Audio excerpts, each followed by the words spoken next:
guys, my name is Radija and I came with a story time for you. So this is a story of my labour and delivery. So 2 days before my delivery, obviously I must have been walking in the park with my sister, and I was walking doing my exercise. By the way, disclaimer, I was overdue. She was supposed to be born on the 13th of June. She was born on the 24th of June. So yeah, mad. I was already overdue. So they induced me. When they induce you, is basically they open the waters. I'm not going to explain how it's done. If you want to go see how it's done, go on Google, mate. Go on fucking Google. And then yeah, so my waters were breaking very slowly, but it took about 3 times. They had to induce me 3 times for me to actually, my waters to break completely. So got they induced me or whatever, and after that happened, tell me why I'm walking in the park, my stomach back. So I've walked back home now and I feel water on my shorts because obviously it was hot, so I'm wearing bicycle shorts and my bicycle shorts are wet, and I'm thinking, what's this? And I called to my sister, I'm like, Shimula, look, my water broke. And she was like, so I then called my mum, which I had previously called. She already knew that I was walking back home, so she was thinking, why did I call her? It was literally a 2-minute gap. And I called her again and I was like, Mum, listen, my water has broken. She's like, huh? Radija, walk home. But I was laughing. Like, my dad was waiting for me outside and he was like, are you okay? I was like, yeah. So we went to hospital or whatever, but I wasn't feeling any contractions. It's just my water was broken. Cool. After that, went to hospital or whatever, stayed there for like an hour or 2 for them to tell me, you need to obviously wait for you to feel yourself contracting, because that was only 1 centimeter. For you to give birth, you need to be 10. So cool. Next day I'm sleeping, whatever, I'm chilling, but I'm always going to the toilet, still not feeling any contractions. The day after that, so the 23rd, yeah, the 23rd, I wake up and I wake up early, which I don't do. I'm not a fucking morning bird. I'm not. I wake up early, then tell me why. Yeah, I wake up early, then I go to toilet, and I keep going to toilet frequently in that 1 hour. My mum already knew I was going to give birth on that day. She was like, Radija, you're about to give birth.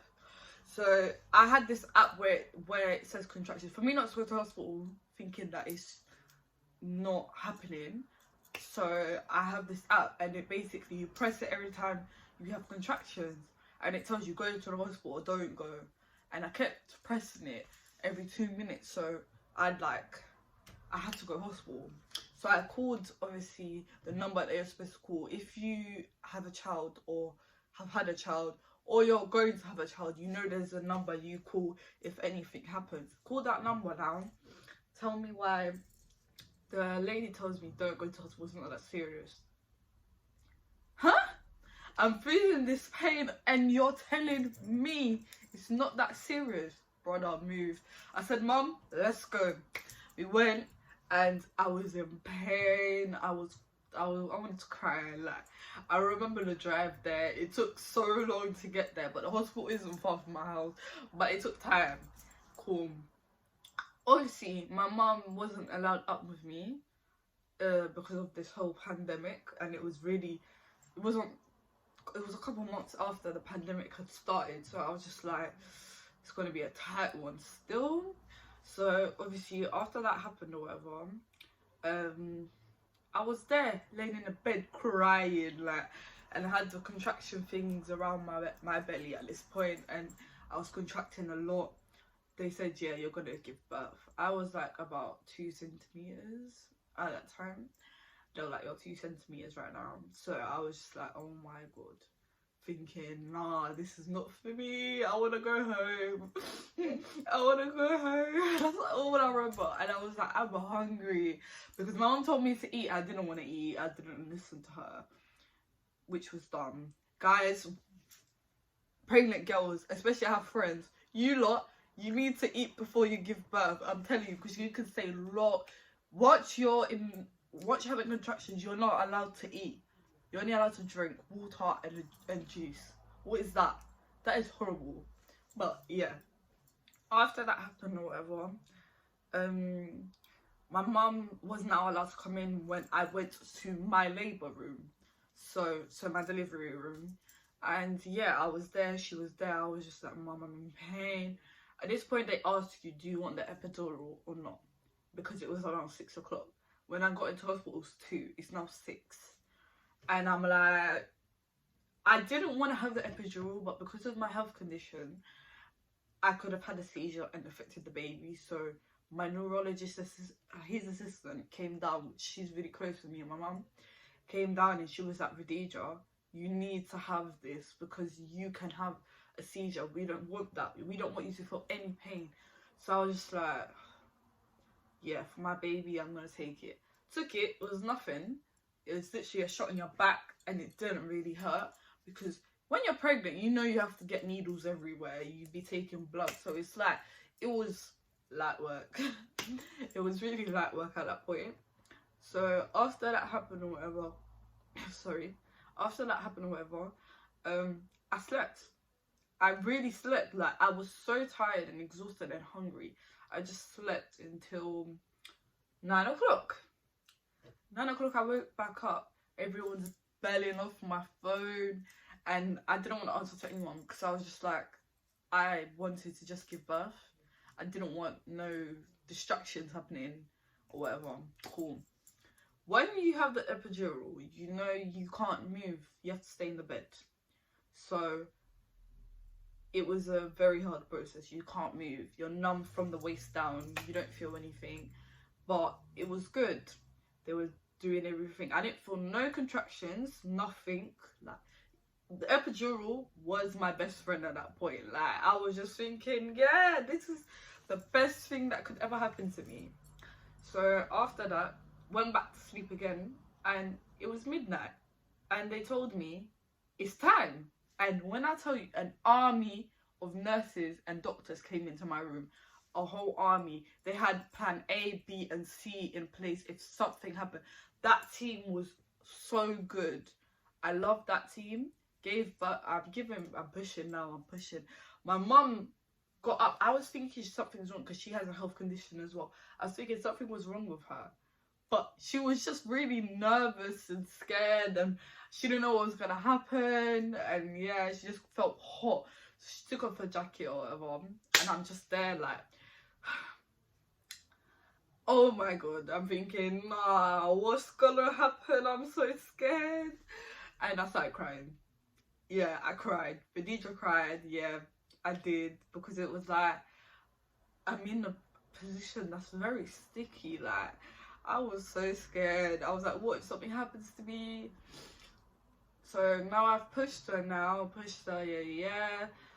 She's out. And I felt like, guys, when you give birth, you're gonna feel it. It felt like I just peed bears. It was a pushing. When I pushed her out, I felt like it went like this. So I was like,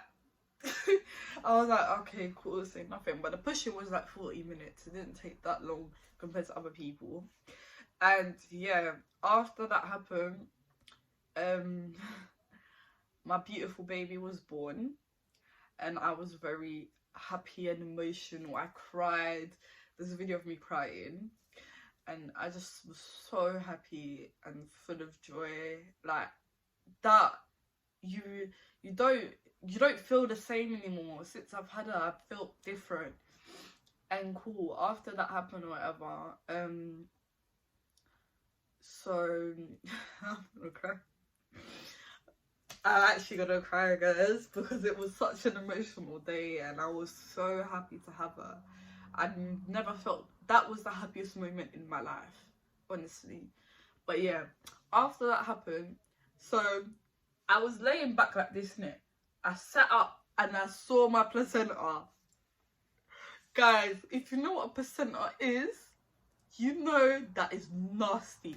And it was all bloody and red. I was like, get me out. And I went like this, went back. I was like, let me not see that. I'm gonna faint. I was going to faint. Like, it was so nasty. Because they went like this. And they put it on the floor. I was like... And then, yeah, after that happened, or whatever, they had to stitch me up because she tailored me when she came out. So, yeah, they had to stitch up my, you know, and they stitched it up, or whatever.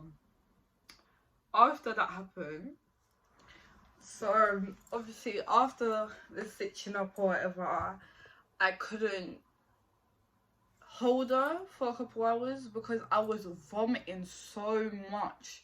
Like, it was a lot because of the effects of the epidural. The epidural can cause you to have back pains, vomit, anything. It can cause a lot of problems.